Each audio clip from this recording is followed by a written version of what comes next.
Сәлеметсіңдер ме оқушылар?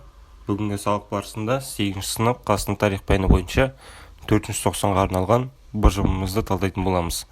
Бұжымы тақырыбы Қазақстан ұлы отан соғыс жылдары деген тақырып бойынша алынып отыр.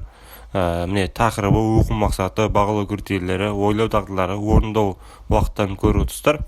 Әдеттегідей бүгінгі бұжымымызда міне екі тапсырма. Бірінші тапсырмасы Бауыржан Момышұлы халық есінде қандай қасиеттермен сақталғандығын сипаттаңыз деп тұр. Батырлық қасиеті екеуін келтіріңіз, тұлғалық қасиетінен екеуін келтіріңіз деп көрсетіп тұр. Міне көріп отырсыздар. Екінші тапсырма ұлы отан соғыс жылдарындағы қазақ кеңес әдебиеті мен өнерінің тұлғаларын анықтап, соғыс жылдарындағы қызметіне баға беріңіз деп отыр. Міне барлығы 8 ұпай, міне 8 балл, бірінші тапсырмаға 4 балл, екінші тапсырмаға 4 балл. Жалпы алғанда 8 балл көрсетіп отыр. Ендеше кеттік жауаптарына өтейік. Бірінші сұрақ. Бауыржан Момышұлы халық есінде қандай қасиеттермен сақталғандығын сипаттаңыз деп тұр. Батырлық қасиеті бірінші бөлім. Тарихымыздың қай белесінде де халқымыздың абыройын өсіріп, ұлт мақтанышына айналған тұлғалар аз болмаған. Міне осындай ұлы тұлғалардың бірі, екінші соғыстың хас батыры Бауыржан Момышұлыны атап кетсек қате болмайды. Баукеңнің батырлық қасиетін жанындағы жолдас батырлар былай суреттеген.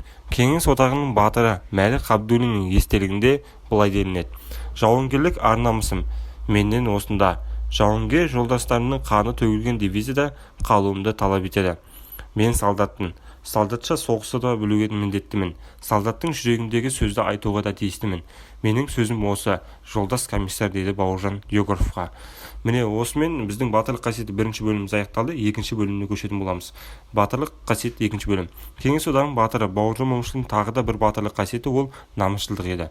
Оны біз жазушы Мұхтар Әуезовтің сөзінен байқай аламыз. Бауыржан Момышұлы тектілердің ұрпағынан дегенде өзі де қарапайым тектілер отбасынан шыққан. Егер ұшқан ұясында халықтың өрнек өнеге дәстүрін көрмей өссе, әйгілі панфиловшы қолбасшы мыңдаған жауынгерге әке атанған болмас еді, деді. Тұлғалық қасиетіне көшетін боламыз. Тұлғалық қасиеті бірінші бөлім. Бауыржан Момышұлы әскери қайраткер, ержүрек қолбасшы, жазушы, кеңес одағының батыры, Қазақстан халық қаһарманы. Міне көріп отырмыз, 1921 жылы бастауыш сыныпты оқуға, интернетқа оқуға түседі. Кейініректен 1924 жылдан бастап 7 жылдық мектепті Шымкент қаласында оқиды. 1928 жылы мектепті үздік бітіріп, Орынбор қаласындағы Қазақ педагогикалық институтында оқуға түседі. Кейініректен ол 1928-30 жылдардың аралығында бастауыш мектепте ұстаздық етуді жалғастырады. Кейініректен осы ұстаздық етіп болғаннан кейін жауапты хатшы қызметіне ауысады. Жауапты хатшы қызметінен кейін барып ол сол ауданның милициялық қызметіне ауыстырылады. Милициялық қызметінен кейін барып екінші соғыстағы әскери қызметіне аттанады. Енді тұлғалық қасиет екінші бөліміне өтейік. Бауыржан Момышұлы әскери педагогика мен әскери психологияны байытушы, баға жетпес мұра қалдырған дара тұлға. Оның шығармалары Ұшқан ұя, Мәскеу үшін шайқас, Жауынгердің тұлғасы, Майдандағы кездесулер, Генерал Панфилов, Төлеген Тоқтаров, Куба әсерлері, Адам қайраты, Елбасына күн туса, Психология войны деген шығармалардың авторы. Міне осымен балалар бірінші тапсырмамыз толық аяқталды. Енді екінші тапсырмамызға көшейік. Ұлы отан соғыс жылдарындағы қазақ кеңес әдебиеті мен өнерінің тұлғаларын анықтап, соғыс жылдарындағы қызметіне баға беріңіз дейді.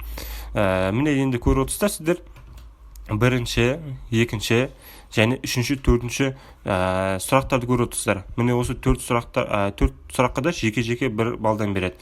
Яғни жеке бір балл берді екен деп бір ғана адамның атын жазбаймыз, толықтырып нақты ақпарат беріп кетеміз. Неге? Себебі әр мұғалім, әр ұстаз өзінің оқушысының толық ақпарат бергендігін ұнатады. Және де ол осы БЖБ-ның балына әсерін береді.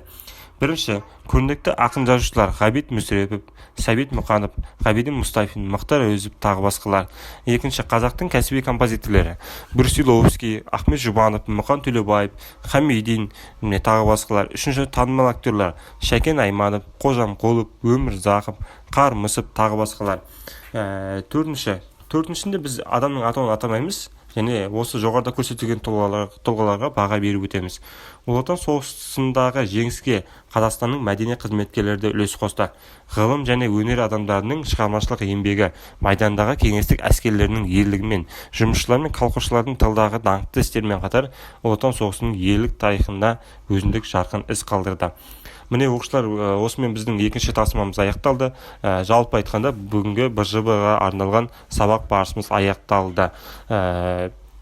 Сіздерге осы видеомыз ұнап жатса, лайк басып, пікір білдіре кетіңіздер. Сонымен қатар арнамызға тіркеліп кетіңіздер.